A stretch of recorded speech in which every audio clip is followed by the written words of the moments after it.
Sejam bem-vindos, irmãos e amigos do canal Fé, Esperança e Caridade. Hoje, dia 28 de fevereiro, onde a nossa igreja comemora os santos São Romão e São Lupicino. Também comemoramos a festa de Santo Osvaldo e também do bem-aventurado Daniel Aleixo Brotier. Por isso, vamos com muita fé aprender sobre a vida destes grandes santos da nossa Santa Igreja. São Romão e São Lupicino, confessores, século IV. Nasceu em 390 o monge Romão. Era discípulo de um dos primeiros mosteiros do Ocidente, o de Ainay, próximo de Lyon, na França. No século IV, quando nascia a vida monástica no Ocidente, com o intuito de propiciar elementos para a perfeição espiritual, assim como para a evolução do progresso, ele se tornou um dos primeiros monges franceses. Romão achava as regras do mosteiro muito brandas. Então, com apenas uma Bíblia, o que para ele era o indispensável para viver, sumiu por entre os montes desertos dos arredores da cidade. Ele só foi localizado pelo seu irmão Lupicino depois de alguns anos. Romão tinha se tornado um monge completamente solitário e vivia naquelas montanhas que fazem a fronteira da França com a Suíça. Aceitou o irmão como seu aluno e seguidor, apesar de possuírem temperamentos opostos.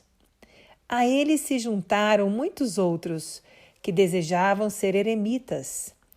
Por isso teve de fundar 2 mosteiros masculinos, um em Condat e outro em Lancôme. Depois descobriu um de clausura, feminino, em Belme, no qual Romão colocou uma abadesa, sua irmã. Os 3 ficaram sobre as mesmas e severas regras disciplinares.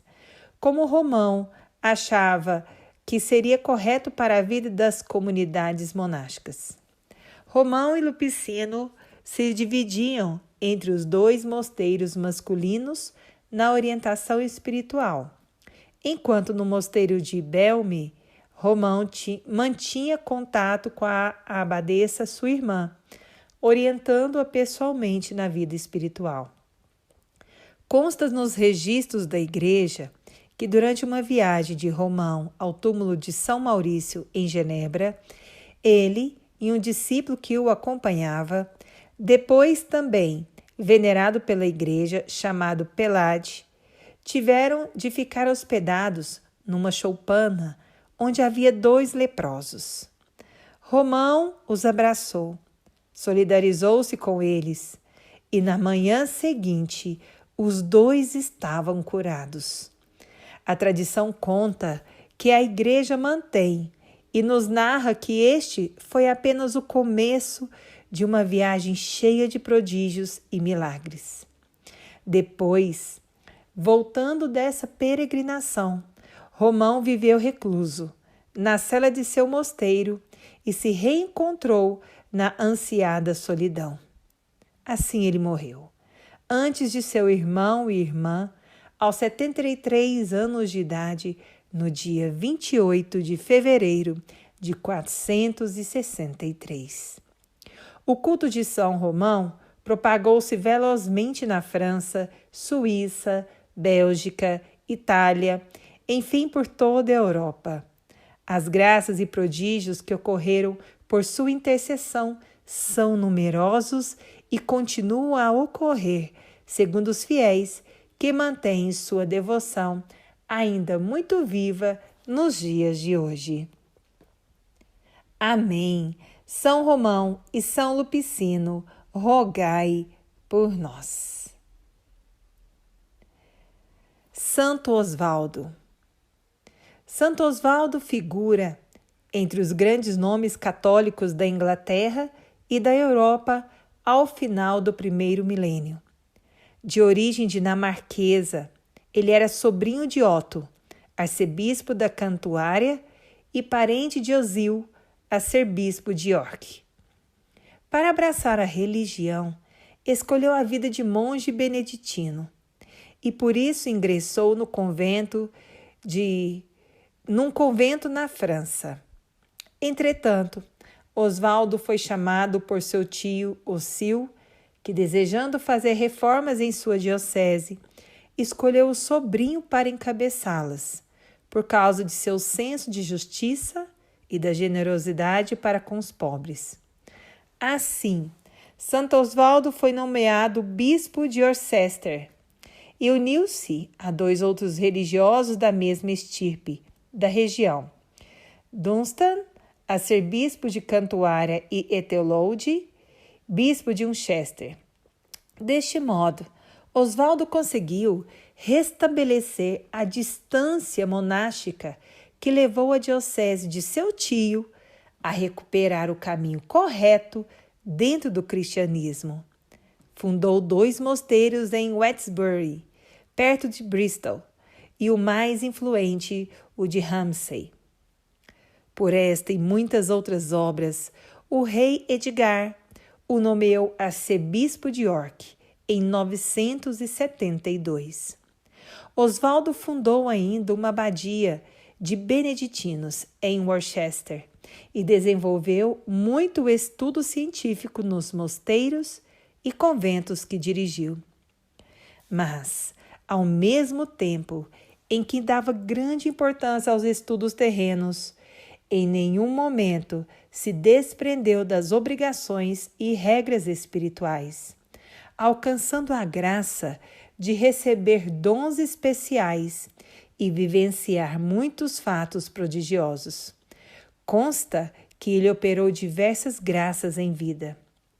E no dia 28 de fevereiro de 992, como o hábito, o bispo Osvaldo reproduzia durante a quaresma a cerimônia do lava-pés e estava banhado ele próprio aos pés de 12 mendigos quando ele morreu. O seu corpo foi transladado para uma nova sepultura na igreja de Santo Wulfistano, ele também bispo de Worcester, de 1062 até 1095. Santo Osvaldo, rogai por nós. Amém. Bem-aventurado Daniel Aleixo Brottier. O bem-aventurado Daniel nasceu no dia 7 de setembro de 1876, na diocese francesa de Blois. Desde a infância, revelou um caráter caridoso e profunda religiosidade. Ingressou no seminário em 1890, passando com tranquilidade pelas ordenações menores, fazendo por um ano o serviço militar e se consagrando sacerdote aos 23 anos de idade.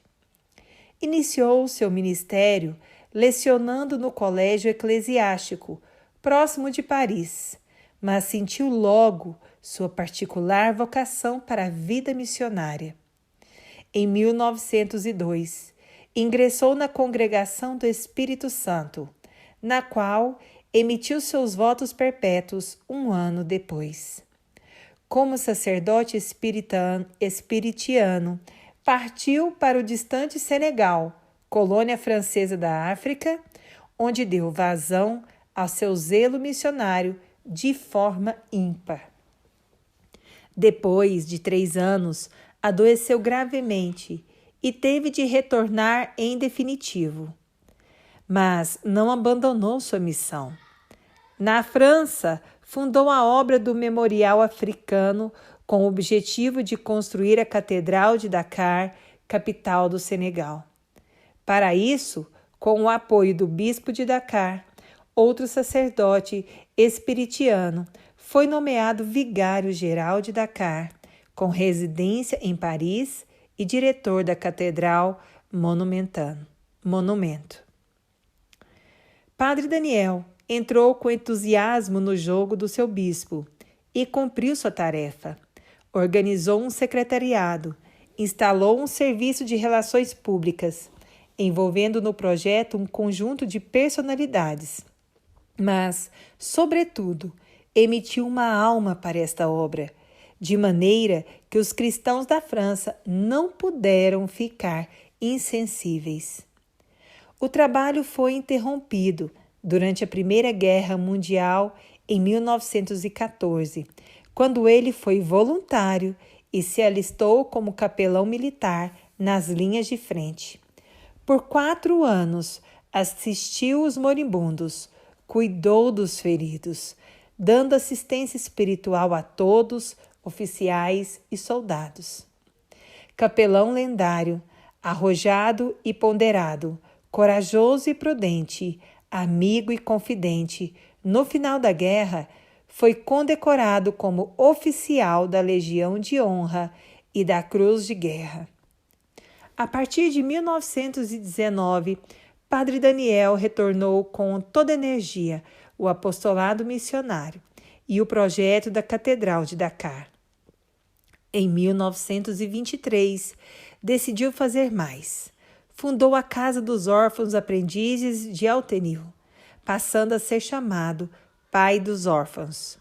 Foi nomeado diretor da casa pelo próprio Cardeal de Paris. A esta obra dedicou últimos 13 anos da sua vida.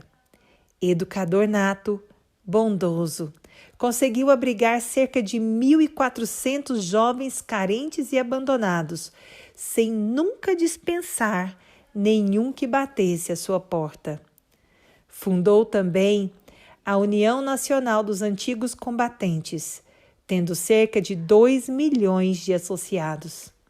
Sua fé, sua oração, sua grande capacidade inventiva e de organização fizeram dele um apóstolo e um homem de empresa, inovador, atuante e contemplativo. No dia 2 de fevereiro de 1936, a Catedral de Dakar foi consagrada e entregue aos senegalenses. Ele não esteve presente, muito doente. Morreu 26 dias depois, em Paris. O Papa João Paulo II, em 1984, o declarou beato Daniel Aleixo Brottier, cuja festa marcou para o dia do seu trânsito. São Daniel, beato Daniel, rogai por nós. Amém. Deixe seu like, compartilhe, se inscreva no nosso canal para que todos os dias você receba todos os nossos vídeos, as nossas lives e as nossas orações. Que Deus e Nossa Senhora te abençoe. Amém.